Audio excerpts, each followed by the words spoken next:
and think about this thing in the corner. Can you see that? Yeah. That's fine, right? It doesn't matter. All right, so we'll just start. I'll just count us down and then we'll start it, okay? All right, 3, 2, 1. Hi, everyone. Today we're going to be talking about mind, body, and space, overcoming some of the stresses of distance learning. So one of the things that we need to focus on is mind. Learning from home can be very stressful. We can't be with our friends and our teacher. It is also very challenging to use computers for class, especially if it's our first time using it. This can make us feel frustrated or upset. We can use mindfulness to help us feel better. So let's talk about some of the feelings that we might experience. Here you can see several different emotions that you might go through throughout the course of a week. First, we have worried. Sometimes you feel worried if you're stressed or angry, maybe even upset when you've got a lot of homework to do, or maybe tired because you didn't have a good night's sleep before, or maybe even surprised when you had extra work that you didn't see coming. All of these feelings are completely normal and are something that everyone goes through week to week. Or you might be feeling like a Minecraft. No, do you feel maybe like Notch, who feels just right, happy, calm, peaceful, nothing is bothering him, and he feels interested in other stuff? Or do you feel maybe like Steve, who might feel that is having a little bit of a hard time, but is able to handle it? Maybe thinking, I will try, I will cooperate, I will try to listen. Or maybe are you feeling a little bit anxious or worried? Like Elder Man, who sometimes doesn't really want to talk about it, or might feel a little bit scared, or the tummy might be hurting a little bit because he's a little bit stressed. Or it could be also that maybe he's super excited, jumping around, flapping hands, repeating a lot of stuff. Or could it be maybe Zombie, who feels that he's just losing it? It's too much for him. He feels that his head is overheating, that he's always calling people's names, or he feels like kicking stuff because it's just too much for him. Or out of control, like Creeper, who is usually screaming, yelling, crying. He starts throwing things out of frustration, kicking things, or just hitting.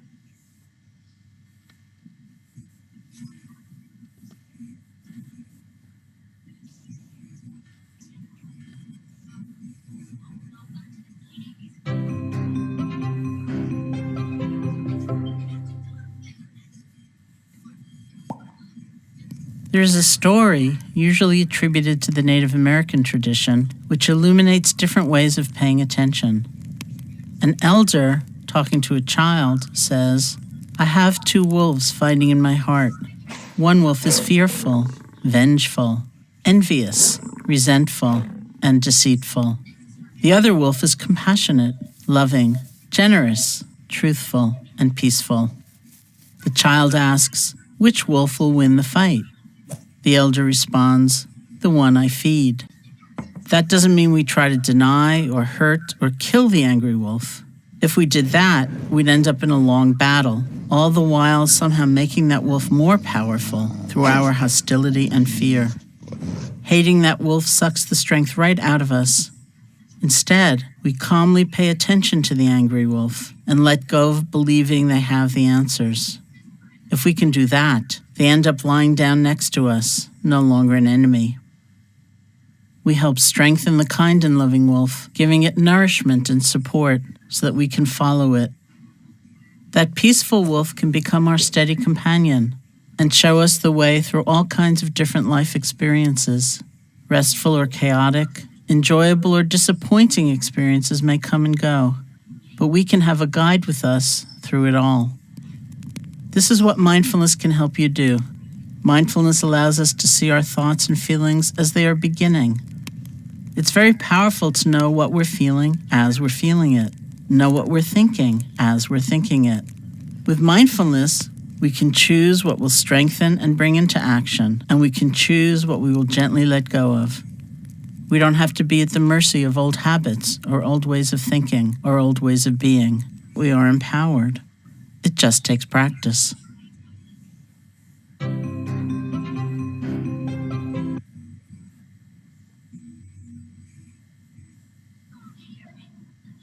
But sometimes our body feels different when we're sitting all day.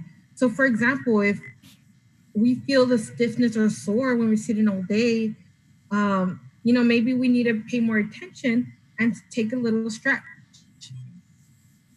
Sometimes our body could make us feel like it's hard not to leave our house or see our friends. Sometimes we feel tired even though we haven't gone outside or exercised. But it is also important to stretch and move around when we have free time. So, something that we should notice in our body whenever we're feeling stressed is our headaches. Like if our head might hurt from feeling stressed too much, or if we're feeling dizzy or lightheaded, that's also another symptom or another way that we know that we're feeling stressed out. You might even feel yourself blushing, and you might have sweaty palms. You might have a lump in your throat too. Your heart might even be racing, and that's something that's really common whenever you're feeling stressed. You might even have shaky knees, trembling knees, and our stomach might be feeling a little bit sick, like we have butterflies in them. And something that we should always recognize is that we might even have some tightness in our muscles. So whenever we're feeling aches in our body, that's something that we should always recognize as stress.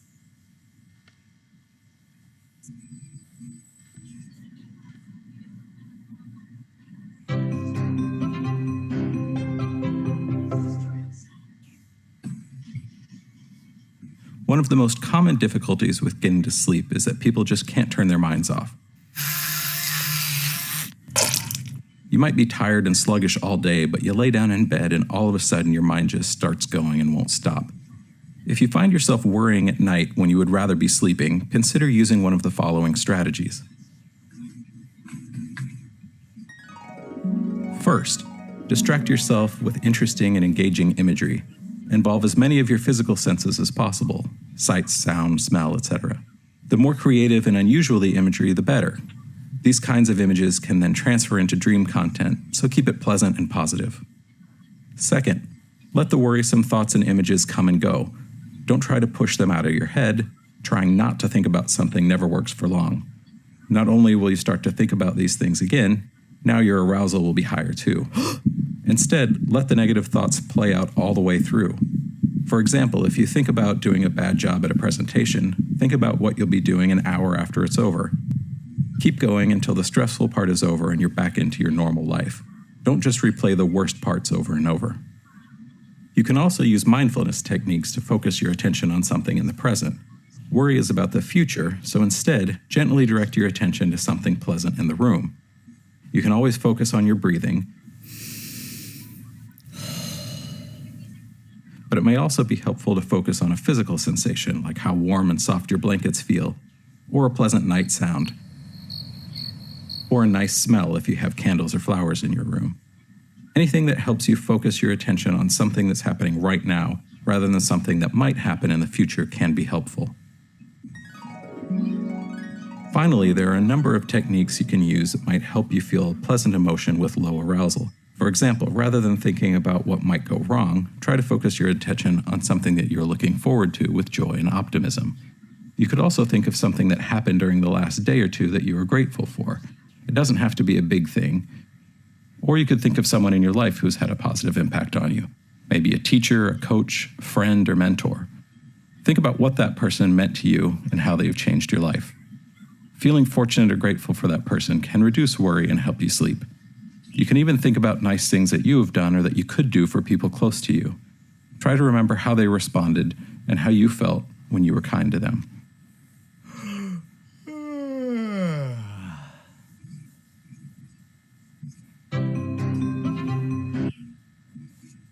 So now we're going to talk about space. Now that we're working from home, it's very important that we set aside a space for ourselves so we can work or engage in school. So we have to create a new learning space in our homes. And our home has now become our new classroom. So it's really important to have a space that is just for you while you're in class. And although you are not in school, you can still learn from home.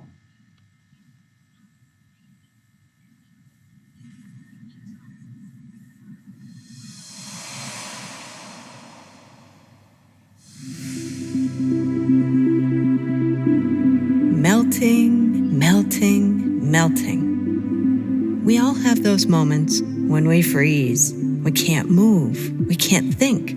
But with practice, we can get good at melting that frozen feeling. Let's freeze up and then melt. Stand up in a spot with a little space around you. Cross your arms and hold your shoulders with your hands. Carefully tuck your chin down and in. Tighten as many muscles in your body as you can. Let your body be frozen, like an ice statue. Feet tight, legs tense, belly tight, shoulders up. Now, even make a frozen face. Close your eyes, your mouth, your jaw, tight.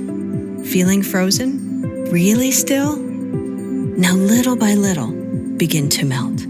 Let your chin stay low as your face softens and melts.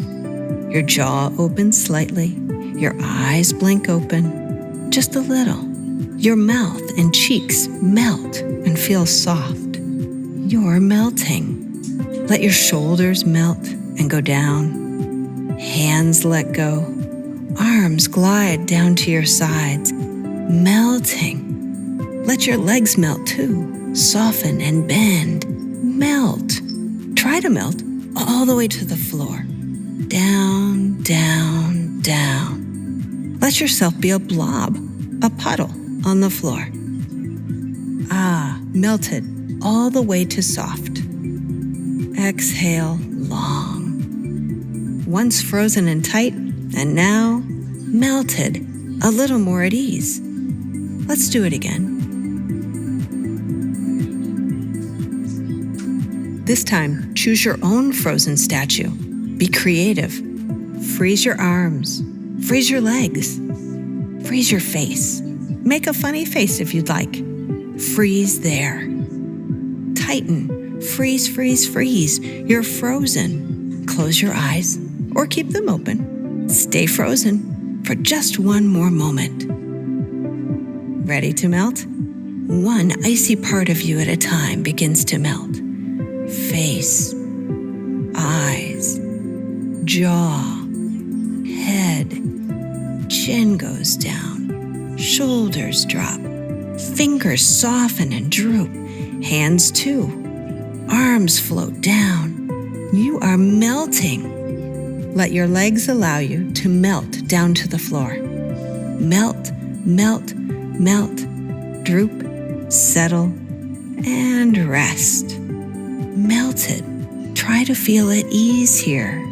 Soft. Check in on your body. Is any area still frozen?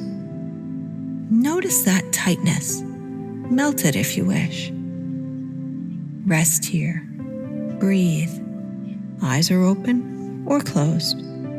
Next time you feel frozen, in your mind or in your body, try to melt it away.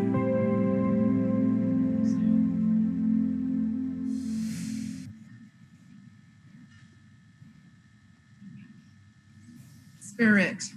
Remember that you could do this. It is important to try practicing in the mirror, telling yourself positive things about yourself and your day. And talk a few things about what you're grateful for at the end of the day. Because at the end, you are amazing. So lastly, we want to talk about a self-care plan. We're going to be covering 4 different categories: mind, body, spirit, and space. First, with mind, it's important to be creative, take time to read, but always give yourself some breaks. You want to be able to learn new things and even problem solve. For our bodies, we want to make sure to drink lots of water and eat healthy. Give ourselves time for exercise, but also for relaxation, and always practice deep breathing if we're feeling anxious or stressed. For our spirit, spending time in nature is always healthy. Helping others is great. Meditating, singing, even dancing, and maybe even mindfulness is a great way to be aware of your body and your spirit. And lastly, our space. It's important to have something that's comfortable and organized. Have all of your materials ready for class, and always be sure to ask questions to your teacher or parent if there's something you don't know. And more importantly than anything, you want to make sure it's quiet so you can focus and listen all the way through.